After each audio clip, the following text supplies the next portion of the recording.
Hello മക്കൾസ്, Babu സാറാണേ. എല്ലാവർക്കും plus വണ്ണിലെ ഹിന്ദിയുടെ പുതിയൊരു വീഡിയോയിലേക്ക് സ്വാഗതം. മക്കളെ, നിങ്ങൾ എല്ലാവരും SSLC ഗംഭീരമായി പഠിച്ച് പ്ലസ് വണ്ണിലെത്തി നിങ്ങൾക്ക് ഇഷ്ടമുള്ള ഓരോ കോഴ്സുകൾ സെലക്ട് ചെയ്തു ഗംഭീരമായി പഠിച്ചുകൊണ്ടിരിക്കുകയാണ്. ആദ്യമായിട്ട് സെക്കൻഡ് ലാംഗ്വേജ് ഹിന്ദി എടുത്ത എല്ലാ മക്കൾക്കും ഒരു ബിഗ് സല്യൂട്ട്. മക്കളെ, നമുക്ക് ഗംഭീരമായി പഠിച്ചിട്ട് ഫുൾ മാർക്ക് വാങ്ങേണ്ടതുണ്ട്. 80 മാർക്കിന് നിങ്ങൾ എഴുതുക തന്നെ വേണം പ്ലസ് വണ്ണിൽ. ഓക്കെ, അതൊക്കെ ഈസി ആയിട്ട് നമുക്ക് എഴുതിയെടുക്കാവുന്നേ ഉള്ളൂ. വളരെ ഈസി ആയിട്ട് പഠിച്ച് ഈസി ആയിട്ട് മാർക്ക് എടുക്കാവുന്നുള്ളൂ. ഹിന്ദിയുടെ കാര്യത്തിൽ നിങ്ങൾ ഒരു ടെൻഷൻ അടിക്കേണ്ടതില്ല. അപ്പൊ ആദ്യം എനിക്ക് പറയാനുള്ളത്, ഹിന്ദിയിൽ നമുക്ക് എന്തൊക്കെ കാര്യങ്ങളാണ് പഠിക്കാനുള്ളത് SSLC നിന്ന് വ്യത്യസ്തമായി എന്നതാണ്. നമ്മൾ ആദ്യം മനസ്സിലാക്കേണ്ടത് നമുക്ക് എത്ര ചാപ്റ്ററുകൾ ഏതൊക്കെ പഠിക്കാനുണ്ട് എന്നാണ്. നിങ്ങൾ ഏറ്റവും മുകളിൽ ഹെഡിങ് ആയിട്ട് നിങ്ങൾ കണ്ടോ, പന്നേ പന്നേ പലട്ടിനേപ്പർ. പന്നേ പലട്ടിനേപ്പർ എന്ന് പറഞ്ഞാൽ, പന്നേ എന്ന് പറഞ്ഞാൽ പേജ്, പലട്ടിന എന്ന് പറഞ്ഞാൽ മറക്കുക. ഓക്കെ, അപ്പൊ പന്നേ പലട്ടിനേപ്പർ എന്ന് പറഞ്ഞാൽ ടെക്സ്റ്റ് ബുക്ക് നമ്മളൊന്ന് മറച്ചു നോക്കുമ്പോൾ നമുക്ക് 4 യൂണിറ്റുകൾ കാണാം. 4 യൂണിറ്റുകൾ, അതായത് അപ്പൊ 4 യൂണിറ്റ് ആണ് നമുക്ക് പഠിക്കാനുള്ളത്. ഒന്നാമത്തെ യൂണിറ്റ് ഇക്കായ് ഏക്ക് എന്ന് പറഞ്ഞാൽ യൂണിറ്റ് 1. ആ യൂണിറ്റിന്റെ പേര് സപ്പനെ സുഹാനെ എന്നാണ്. സപ്പനെ സുഹാനെ എന്ന് പറഞ്ഞാൽ സുന്ദര സ്വപ്നങ്ങൾ എന്നാ. ആ യൂണിറ്റിൽ നിങ്ങൾക്ക് 4 പാഠങ്ങൾ പഠിക്കാനുണ്ട്. ഓക്കെ, പിന്നീട് നിങ്ങൾക്ക് ഇക്കായ് ദോ യൂണിറ്റ് 2, അത് ചാന്ദ് സിതാരെ, ചന്ദ്രനും നക്ഷത്രങ്ങളും എന്നാണ് അതിന്റെ പേര്. അതിൽ നിങ്ങൾക്ക് 4 പാഠങ്ങൾ പഠിക്കാനുണ്ട്. പിന്നീട് വരുന്നത് ഇക്കായ് 3 യൂണിറ്റ് 3 ആണ്. അതിന്റെ പേര് ജാൻ പഹച്ചാൻ എന്നാണ്, അറിവും തിരിച്ചറിവും എന്നാണ്. ഇതിൽ നിങ്ങൾക്ക് 4 പാഠങ്ങൾ പഠിക്കാനുണ്ട്. ഓക്കെ, അവസാനം ഇക്കായ് 4 4ാമത്തെ യൂണിറ്റിൽ നമുക്ക് 3 പാഠങ്ങളാണ് പഠിക്കാനുള്ളത്. ദർ കിനാർ എന്ന യൂണിറ്റ് ആണ്, ഇത്തിരി സ്ഥലം എന്നാണ്. അങ്ങനെ സപ്പനെ സുഹാനെ, സുന്ദര സ്വപ്നങ്ങളെന്നും, ചാന്ദ് സിതാരെ, ചന്ദ്രന നക്ഷത്രങ്ങളെന്നും, ജാൻ പഹച്ചാൻ, അറിവും തിരിച്ചറിവുമെന്നും, ദർ കിനാറും എന്ന് പറയുന്ന, ഇത്തിരി സ്ഥലം എന്ന് പറയുന്ന യൂണിറ്റുകൾ അടക്കം നിങ്ങൾക്ക് 4ഉം 4ഉം 4ഉം 3ഉം. അപ്പൊ നമുക്ക് എത്ര ഉണ്ടാവും? 4ഉം 4ഉം 4ഉം 4 3 12, 3ഉം 15 പാഠങ്ങളാണ് മക്കളെ നിങ്ങൾക്ക് ഈ വർഷം പഠിക്കാനുള്ളത്. 15 വളരെ ഹൃദ്യവും രസകരമായി പഠിക്കാൻ തോന്നുന്ന, ഒരിക്കലും ബോറടിപ്പിക്കാത്ത, മധുരം ഫീൽ ചെയ്യുന്ന കഥകളും കവിതകളും ഡ്രാമയൊക്കെയാണ് നമുക്ക് പഠിക്കാനുള്ളത്. ഇതിലുള്ള ചോദ്യങ്ങളൊക്കെ എങ്ങനെ വരും? SSLCയിൽ നിന്ന് വ്യത്യസ്തമായ രീതിയിലാണ് ചോദ്യങ്ങൾ വരുന്നത്. നമുക്ക് ആദ്യം അതൊന്ന് നോക്കാം. എങ്ങനെയൊക്കെയാണ് സാർ നമ്മുടെ ചോദ്യങ്ങൾ വരുന്നത് എന്നുള്ള നിങ്ങളുടെ സംശയത്തിന് ആദ്യം 1 മാർക്കിന്റെ ചോദ്യം നമുക്ക് ഉണ്ടാവും. ഓക്കെ, 2 മാർക്കിന്റെ ചോദ്യം നമുക്ക് ഉണ്ടാവും. പിന്നീട് 4 മാർക്കിന്റെ ചോദ്യം നമുക്ക് ഉണ്ടാവും. 6 മാർക്കിന്റെ ചോദ്യം പിന്നീട് നമുക്കുണ്ടാവും. 8 മാർക്കിന്റെ ചോദ്യം നമുക്കുണ്ടാവും. നമുക്ക് SSLC മാക്സിമം ഇവിടെ വരെ 1 2 4 വന്നുള്ളൂ. എന്നാൽ പ്ലസ് 1നും പ്ലസ് 2ലും 6 മാർക്കിന്റെ 8 മാർക്കിന്റെ ചോദ്യം വരുന്നു. ഓക്കെ, അപ്പോൾ ആ ചോദ്യങ്ങൾ ഏതൊക്കെയായിരിക്കാം? എങ്ങനെയൊക്കെയുള്ള ചോദ്യങ്ങളാണ്? ഏത് പാഠമാവട്ടെ.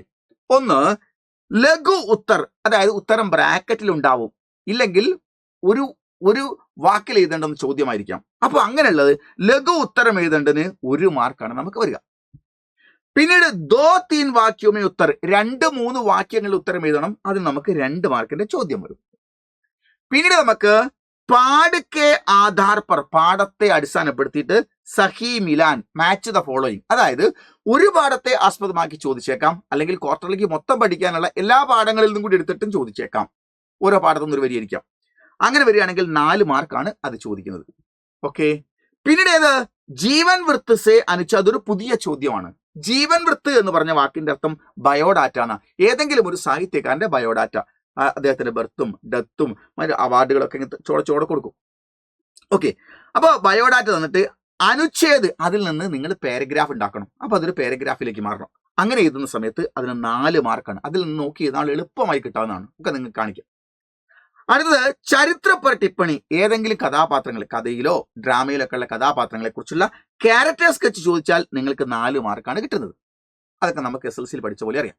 ഇനിയാണ് നമ്മൾ നോക്കേണ്ടത് കവിതാക്കി ആസ്വാദൻ ടിപ്പണി എഴുതി കഴിഞ്ഞാൽ 6 മാർക്കാണ്. പഠിക്കാനുള്ള കവിതയുടെ ആസ്വാദൻ ടിപ്പണി എഴുതിയാൽ 6 മാർക്കാണ്. അപ്പൊ SSLCക്ക് 4 മാർക്കായിരുന്നു. നമ്മൾ കുറേയും കൂടി കൂട്ടി ഒന്ന് എഴുതണം. പ്ലസ് 1ൽ കുറെ നന്നായിട്ട് എഴുതണം. നന്നായി കണ്ഠമാനം നമ്മൾ എഴുതാൻ കഴിയണം. ഓക്കെ, അതുകൊണ്ട് നിങ്ങൾ പരന്ന വായന ഉണ്ടാവണം. അടുത്തത് ലേഖൻ സംക്ഷേപൺ ഓർ ശീർഷകന, ഒരു പാരഗ്രാഫ് നിങ്ങൾക്ക് ഹിന്ദി തരും. ലേഖൻ സംക്ഷേപൺ അതിനെ 3-1 ചുരുക്കണം. എന്നിട്ടോ ശീർഷക് അതിനൊരു ഹെഡിങ്ങും കൊടുക്കണം. അപ്പോൾ നിങ്ങൾക്ക് 6 മാർക്ക് കിട്ടും. എളുപ്പത്തിൽ കിട്ടാവുന്നതാണ്. പിന്നീട് ഡയറി, ഏതെങ്കിലും കഥാപാത്രങ്ങളുടെ ഡയറി നമ്മളോട് ചോദിക്കും. അതിന് 6 മാർക്കാണ്. നമുക്ക് നേരത്തെ SSLCക്ക് 4 മാർക്ക് കിട്ടിയത്. വാർത്താലാപ് വരും, അതിന് 6 മാർക്കാണ്. SLCക്ക് നമുക്ക് 4 മാർക്കാണ് കിട്ടിയത്. ഇനിയുള്ള ചോദ്യങ്ങൾ എങ്ങനെയാണ്? അപ്പൊ ഇതെല്ലാം കൂടെ വരുമോ? ഇല്ല, ഈ ചോദ്യങ്ങളൊക്കെയാണ് വരാൻ ചാൻസ് ഉള്ളത്. ഒന്ന് വരുമ്പോൾ ചിലപ്പോൾ നിങ്ങൾക്ക് 80 മാർക്കിലേക്ക് വേണ്ടത് എത്തിച്ചു കഴിഞ്ഞാൽ ബാക്കിയുള്ളവർക്ക് ഒഴിവാക്കും.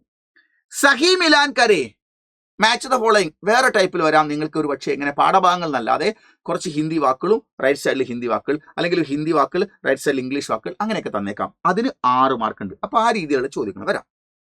അംഗ്രേസി ശബ്ദവും കാ ഹിന്ദി മേ അനുവാദ്, പിന്നീട് നിങ്ങൾക്ക് ഇംഗ്ലീഷ് പാരഗ്രാഫ് തരും, അതിനെ ഹിന്ദിയിലേക്ക് ട്രാൻസ്ലേറ്റ് ചെയ്യണം. അതിന് നിങ്ങൾക്ക് 6 മാർക്കിന്റെ ചോദ്യങ്ങൾ വരാം. പിന്നെ നമുക്ക് ടിപ്പണി, ഏതെങ്കിലും ഒരു വിഷയത്തെക്കുറിച്ച് നിങ്ങൾ ടിപ്പണി എഴുതാൻ പറയും, അപ്പോൾ നിങ്ങൾക്ക് 6 മാർക്ക് വരും. ഓക്കെ. പിന്നീട് റപ്പട്ട് നിങ്ങൾക്കറിയാം. റപ്പട്ട് നമ്മൾ SLCയിൽ പഠിച്ചാണ്. നിങ്ങൾക്ക് ചിത്ര മുദ്ഗലിന്റെ ഡ്രാമയായ ജുലൂസിലൊക്കെ നിങ്ങൾക്ക് ഇൻഡിപെൻഡൻസ് ആയിട്ട് ബന്ധപ്പെട്ട് സ്വാതന്ത്ര്യമായിട്ട് ബന്ധപ്പെട്ടുള്ള ഡ്രാമയാണ്. അതുമായി ബന്ധപ്പെട്ട റപ്പട്ട്, പോലീസിൽ അതിനെ കുറിച്ചൊക്കെ റപ്പട്ടൊക്കെ ചോദിച്ചേക്കാം. അപ്പോൾ റപ്പട്ട് വന്നേക്കാം. അതിന് 6 മാർക്കാണ് നമുക്ക് കിട്ടുന്നത്. SLCയിൽ നമുക്ക് 4 മാർക്കായത് കിട്ടിയത്. പിന്നെ പോസ്റ്റർ എഴുതുമ്പോൾ 6 മാർക്കാണ്. നമ്മൾ SLC പഠിച്ച സമയത്ത് നമുക്ക് 4 മാർക്കാണ് കിട്ടിയത്. പിന്നെ നമ്മൾക്ക് പത്രരചന, കത്ത് എഴുതുമ്പോൾ നമുക്ക് കിട്ടുന്ന 6 മാർക്കാണ്. SSLCക്ക് നമുക്ക് 4 മാർക്ക്. അപ്പൊ കത്തിന് കുറച്ചുകൂടി വിസ്താരം ഉണ്ടാകണം, കുറച്ച് മാറ്റർ വരണം. 6 മാർക്കാണ് വരുന്നത്. എന്നാൽ സൂചന അധികാർ പത്ര, അതും ഒരു പത്ര തന്നെയാണ്. പക്ഷേ ഒരു കഥാപാത്രം മറ്റൊരു കഥാപാത്രത്തിന് എഴുതുന്ന കത്ത് പോലെയല്ല. അത് 6 മാർക്കിൻ്റെ ആണെങ്കിൽ ഇവിടെ സൂചന അധികാർ പത്ര എന്ന് പറഞ്ഞാൽ നമ്മൾക്ക് വിവരാവകാശ നിയമപ്രകാരം ചോദിക്കേണ്ടുന്ന ചോദ്യം ഔദ്യോഗികമായി ഏതെങ്കിലും സർക്കാർ സ്ഥാപനങ്ങളിലേക്ക് നമ്മൾ എഴുതി ചോദിക്കുകയാണെങ്കിൽ അവർ 30 ദിവസം കൊണ്ട് അതിന് മറുപടി തരണം. ആ കത്ത് എങ്ങനെയാണ്? കുറഞ്ഞ കാര്യങ്ങൾ കുറച്ച് കോളങ്ങളിലൊക്കെ ഫില്ല് ചെയ്യാൻ മാത്രമേ ഉള്ളൂ. അങ്ങനെ ചെയ്ത് കഴിഞ്ഞാൽ കൃത്യമായി അതിന്റെ റൂൾസ് ഒക്കെ പാലിച്ച് ചെയ്ത് കഴിഞ്ഞാൽ 8 മാർക്കാണ്. ഒരു ഷീറ്റ് മുഴുവനായിട്ട് എഴുതാനുണ്ടാവും. പിന്നീട് നിങ്ങൾക്ക് വിജ്ഞാപൻ എഴുതാൻ പറഞ്ഞാൽ ഏതെങ്കിലും ഒരു സംഭവത്തെക്കുറിച്ച്, ഒരു വസ്തുവിനെ കുറിച്ച്, മാർക്കറ്റിൽ പുതിയ ബൈസിക്കിൾ ഇറങ്ങാൻ പോകുന്നു, അല്ലെങ്കിൽ എന്തെങ്കിലും ഒരു പുതിയ മെഡിസിൻ ഇറങ്ങാൻ പോകുന്നു, അപ്പോൾ അല്ലെങ്കിൽ എന്തെങ്കിലും പുതിയ ഇലക്ട്രോണിക് ഉൽപ്പന്നം ഇറങ്ങാൻ പോകുന്നു, അതിന്റെ ചിത്രം വെച്ചുകൊണ്ട് ജനങ്ങളെ പരിചയപ്പെടുത്തിക്കൊണ്ടുള്ള ഒരു കാര്യം വന്നു കഴിഞ്ഞാൽ അത് നിങ്ങൾക്ക് 8 മാർക്ക് ഉണ്ടാവും. അങ്ങനെ എഴുതി കഴിഞ്ഞാൽ. ഓക്കെ മക്കളെ, യെസ്. അപ്പൊ നമുക്ക് അങ്ങനെ ചോദ്യങ്ങൾ വരാം. അത് നമുക്ക് 8 മാർക്കാണേ. ഇനി നിങ്ങൾക്ക് മനസ്സിലാക്കേണ്ടത് ഇക്കായി ഏക്കില് 1ാമത്തെ യൂണിറ്റ് ആണ് നിങ്ങൾക്ക് പഠിക്കേണ്ടത്. 4 പാഠമാണ് പഠിക്കാനുള്ളത്. സപ്പനെ സുഹാനെ, ഈ ഒരു ചാപ്റ്ററാണ് നിങ്ങൾക്ക് ക്വാർട്ടർലി എക്സാമിനേഷൻ പഠിക്കേണ്ടത്. ഈ ഒരു യൂണിറ്റ് ആണ് നിങ്ങൾ ക്വാർട്ടർലി എക്സാമിനേഷൻ പഠിക്കേണ്ടത്. 4 യൂണിറ്റിൽ ഒരു യൂണിറ്റ് പഠിച്ചാൽ മതി. സ്റ്റേറ്റ് ലെവലുള്ള ഒരു ക്വസ്റ്റ്യൻ പേപ്പർ ആയിരിക്കില്ല നിങ്ങൾക്ക് ഒരു സ്വാഭാവികമായിട്ടും. +1 ആയതുകൊണ്ട് അഡ്മിഷനൊക്കെ ഡിലേ ആയതുകൊണ്ട് കാര്യങ്ങളൊക്കെ നടന്നുകൊണ്ട് ഓരോ സ്കൂളിലും പഠിപ്പിച്ച പാഠഭാഗങ്ങളെ ആസ്പദമാക്കിക്കൊണ്ട് സ്കൂളിൽ ഡിപ്പെൻഡ് ചെയ്തായിരിക്കും നിങ്ങൾക്ക് ചോദ്യങ്ങൾ വരിക. പക്ഷേ എന്തായാലും നിങ്ങൾ 1ാമത്തെ യൂണിറ്റ് നിങ്ങൾ മുഴുവൻ പഠിക്കണം. 4 പാഠം മുഴുവൻ പഠിക്കണം. ഓക്കെ. ആ 1ാമത്തെ പാഠം ഏതാണ്? അനുതാപ് എന്ന് പറയുന്നതാണ്. അനുതാപ് എന്ന് പറഞ്ഞാൽ കുറ്റബോധം കൊണ്ടുണ്ടാകുന്ന ഒരു മാനസികാവസ്ഥയ്ക്ക് പറയുന്ന പേരാണ് അനുതാപ്. ലഘുകഥയാണ്. എഴുതിയിരിക്കുന്നത് സുഹേഷ് സാഹിനിയാണ്. ഓക്കെ. സുഹേഷ് സാഹിനി ഇതിന്റെ കഥയാണ്. എന്താണ് ഈ കഥയിൽ? നറേറ്റർ, കഥ പറയുന്ന ഒരാൾ, അദ്ദേഹം ഡ്രസ്സ് ചെയ്ത് ഓഫീസിലേക്ക് പോകാൻ വേണ്ടി നിൽക്കുന്ന സമയത്ത് രാവിലെ ഒരു റിക്ഷക്കാരൻ വന്ന് നിൽക്കുന്നു. ആ റിക്ഷക്കാരനോട് നറേറ്റർ ചോദിക്കുന്നു, നീ എന്താണ് വന്നത്? എന്നെ കൊണ്ടുപോകാൻ അസലം വരും എന്ന് പറയുന്നു. അപ്പൊ അദ്ദേഹം പറയുന്നു, അസലമോ? അസലം വരില്ല. എന്തുകൊണ്ട് അസലം വരില്ല? അദ്ദേഹം ഇന്നലെ മരണപ്പെട്ടുപോയി. അപ്പോ ഇയാളെ കൂടെ റിക്ഷയിൽ കയറി ഇങ്ങനെ പോകുന്ന സമയത്ത് അസലമിന് 2 കുർത്തോം ഖരാബതി, 2 കിഡ്നിയും കംപ്ലൈന്റ് ആയിരുന്നു. ഇന്നലെ താങ്കളെ ഓഫീസിൽ ഇറക്കി തിരിച്ചു പോകുന്ന സമയത്ത് വഴിയിൽ വെച്ച് മരണപ്പെടുകയാണ് ഉണ്ടായത് എന്ന് പറഞ്ഞ് കേട്ട സമയത്ത് ഈ നറേറ്റർക്ക് വല്ലാത്ത സങ്കടം വരികയാണ്. ഇന്നലെ നടരാജ് ടാക്കീസിന്റെ കയറ്റം കയറി പോകുന്ന സമയത്ത് അസലം വല്ലാതെ കിതക്കുകയും തേങ്ങുകയും ചെയ്യുന്നുണ്ടായിരുന്നു. അപ്പോൾ ഞാൻ വിചാരിച്ചു ഒന്ന് ഇറങ്ങിക്കൊടുത്താലോ എന്ന്. പക്ഷേ ഇത് ഇത്തരം ആളുകളെ, തൊഴിലാളികളുടെ ഒരു നാടകമാണ് എന്ന് എനിക്ക് മനസ്സിലാകുന്നതുകൊണ്ട് ഞാൻ അങ്ങനെ ഇറങ്ങിക്കൊടുക്കാൻ തയ്യാറായില്ല. ഞാൻ വളരെ ഗമയിൽ തന്നെ അങ്ങ് ഇരുന്നു. പക്ഷേ ഇത് വല്ലാത്തൊരു സങ്കടമായി പോയി എന്ന് അദ്ദേഹം ഇങ്ങനെ ഈ തൊഴിലാളിയോട് പറയുന്നു. അപ്പോൾ അദ്ദേഹം അവിടെ നിന്ന് സംസാരത്തിന്റെ ഇടയിൽ റിക്ഷ നിർത്താൻ വേണ്ടി പറയുന്നു. അദ്ദേഹം റിക്ഷയിൽ ഇറങ്ങുന്നു. ഇന്നാണെങ്കിൽ റിക്ഷ ഓടിക്കുന്നത്, റിക്ഷ എന്ന് പറഞ്ഞാൽ ചവിട്ടിക്കൊണ്ടുപോകുന്ന റിക്ഷയാണ്. അന്ന് ഓടിക്കുന്ന ആളാകട്ടെ വളരെ ഹെൽത്തിയാണ്, കഥകാടിയാണ്, വളരെ ബലിഷ്ഠനായ കരങ്ങളോട് കൂടിയ ആളാണ്, ഹെൽത്തിയാണ്. പക്ഷേ ഇന്നലത്തെ കുറ്റബോധം വണ്ടിയിൽ ഈ കയറ്റം കയറുന്ന സമയത്ത് ഇരിക്കാൻ ഇയാൾക്ക് പറ്റുന്നില്ല. അദ്ദേഹം വണ്ടിയിൽ നിന്ന് ഇറങ്ങി ആ റിക്ഷയുടെ പിന്നാലെ തലയും താഴ്ത്തി നടന്നു പോവുകയാണ് ചെയ്യുന്നത്. അതാണ് അനുതാപ് എന്ന് പറഞ്ഞ ഈ ലഘു കഥയിലുള്ളത്. ഇതിൽ നിന്ന് എന്ത് ചോദ്യങ്ങൾ ചോദിക്കാം? ഇവർ 2 പേരും തമ്മിൽ നടക്കുന്ന കോൺവെർസേഷൻ നിങ്ങളോട് ചോദിക്കാം 6 മാർക്കിന്. ഓഫീസിലെത്തി കഴിഞ്ഞപ്പോൾ ഈ ഓഫീസർ വളരെ മൂഡ് ഓഫ് ആയി നിൽക്കുന്നത് കണ്ടപ്പോൾ മറ്റ് സഹപ്രവർത്തകരായ ഓഫീസ് ജീവനക്കാർ ഇദ്ദേഹത്തോട് ചോദിക്കുമ്പോൾ ഉണ്ടായ സംഭവം മുഴുവൻ പറയുമ്പോൾ അവർ തമ്മിൽ നടക്കുന്ന കോൺവെർസേഷൻ ഉണ്ടാവും. ഇദ്ദേഹം ജോലി കഴിഞ്ഞ് വീട്ടിലെത്തുന്ന സമയത്ത് വൈഫുമായി സംസാരിക്കുന്ന സമയത്ത്, വൈഫ് കാര്യങ്ങളൊക്കെ പറയുന്ന സമയത്ത് വൈഫുമായി സംസാരിക്കുന്നത് നിങ്ങളോട് ചോദിക്കും, വാർത്താലാപമായിട്ട് ചോദിക്കും. അന്ന് രാത്രി അദ്ദേഹം എഴുതുന്ന ഡയറി ചോദിക്കും, വൈഫ് എഴുതുന്ന ഡയറി ചോദിക്കും. ഇത്രയും കാര്യങ്ങൾ ഇതുമായി ബന്ധപ്പെട്ട് ചോദിക്കാനുണ്ട്. 1 വേർഡ് ക്വസ്റ്റ്യൻസ് ഉണ്ട്, 2 മാർക്കിന്റെ ക്വസ്റ്റ്യൻസ് ഉണ്ട്. ഓക്കെ, ഇതൊക്കെ നമ്മൾ പഠിക്കണം. അടുത്തത് മധുഋതു എന്ന് പറയുന്ന കവിതയാണ്. മധുഋതു, മധു എന്ന് പറഞ്ഞാൽ തേനാണ്, ഋതു എന്ന് പറഞ്ഞ സീസൺ ആണ്, തേൻ പോലുള്ള സീസൺ, തേൻ ലഭ്യമാകുന്ന സീസൺ, അതാണ് മധുഋതു. ഭൂമിദേവി പുഷ്പിണിയാകുന്ന വസന്തകാലമാണത്. കവിതയാണ്. ഹിന്ദി സാഹിത്യത്തിലെ ഏറ്റവും മഹാനായ സാഹിത്യകാരനായ 2 പേരാണ് ഒന്നുള്ളത്, ഒന്ന് പ്രേംചന്ദും ഒന്ന് ജയശങ്കർ പ്രസാദാണ്. അതിൽ ജയശങ്കർ പ്രസാദിൻ്റെതാണ് ഈ കവിത. അതിമനോഹരമായ ഭൂമിദേവി പുഷ്പിണിയാവുന്ന വസന്തകാലത്തെക്കുറിച്ചുള്ള മനോഹരമായ വർണ്ണനയാണ് ഈ കവിതയിൽ കൂടെ ഉള്ളത്. ആ കവിത ഇത്രയാണ്. ഇതിന്റെ ആസ്വാദൻ ടിപ്പണിയാണ് നിങ്ങൾ പഠിക്കേണ്ടത്. കൂടാതെ 2 മാർക്കിനുള്ളതും 1 മാർക്കിനുള്ള ചോദ്യങ്ങൾ ഇതിൽ നിങ്ങൾ പഠിക്കണം. അടുത്തത് പത്രാണ്. അത് എന്താണ്? ഈ ഹമാര അധികാർ ഹെ 2005 പാർലമെന്റ് പാസ്സാക്കിയ വിവരാവകാശ പ്രകാരം ഇന്ത്യയിലെ ഏതൊരു പൗരനും ഇന്ത്യയിലെ ഔദ്യോഗിക കാര്യങ്ങൾ അറിയാൻ വേണ്ടിയുള്ള അവന്റെ റൈറ്റ് ആണ്. അത് എഴുതി എങ്ങനെയാണ് കത്ത് ചെയ്തേണ്ടത് നമുക്ക് അതിൻ്റെ അകത്ത് ടെക്സ്റ്റ് ബുക്കിൽ കൃത്യമായിട്ടുണ്ട്. അത് പഠിച്ചു കഴിഞ്ഞാൽ അതിൽ നിന്ന് നമുക്ക് കിട്ടാൻ പോകുന്നത് 8 മാർക്കാണ്.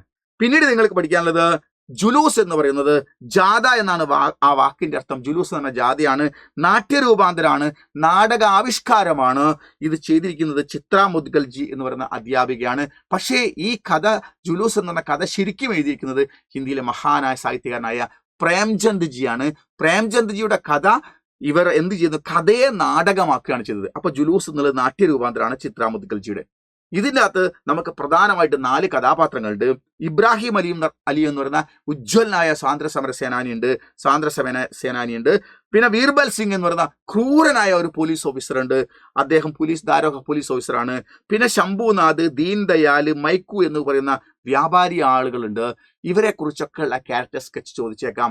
അപ്പോൾ ഇതുമായി ബന്ധപ്പെട്ട ഇതിൽ ഇബ്രാഹിം അലിക്ക് തലയെ പോലീസുകാരിൽ ആത്തിയടിക്കുകയും കുതിരയെ കൊണ്ട് മേലോട് ഓടി ശരീരത്തിലൂടെ കയറ്റിക്കൊണ്ടുപോവുകയും ചെയ്യുന്നത്, അതുമായി ബന്ധപ്പെട്ട പത്രങ്ങളിൽ വന്ന റെപ്പർട്ട് ചോദിച്ചേക്കാം.